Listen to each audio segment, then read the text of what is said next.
warahmatullahi wabarakatuh.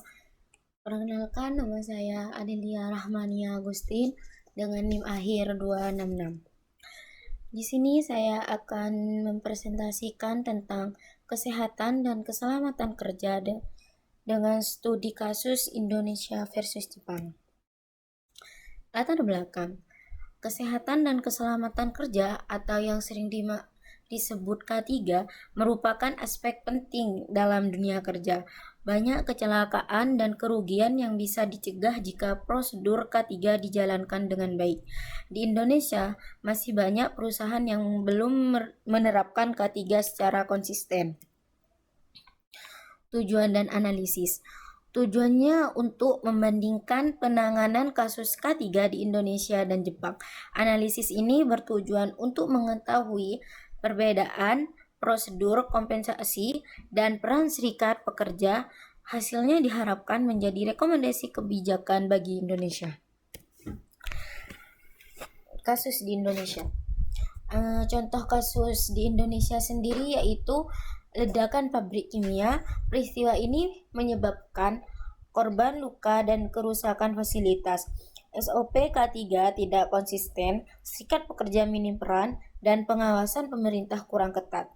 Kompensasi finansial dan non-finansial bagi korban terbatas. Sedangkan kasus di Jepang yaitu kecelakaan industri di pabrik Toyota atau Tokyo Gas yang ditangani dengan cepat dan sistematis.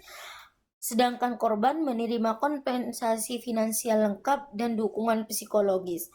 Serikat pekerja aktif mengawasi pelaksanaan K3.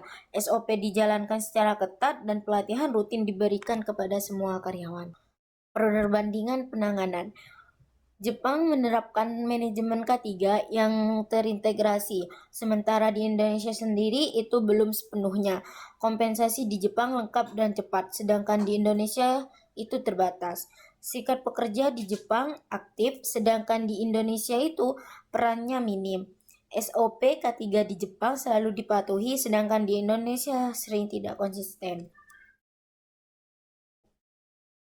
Analisis masalah.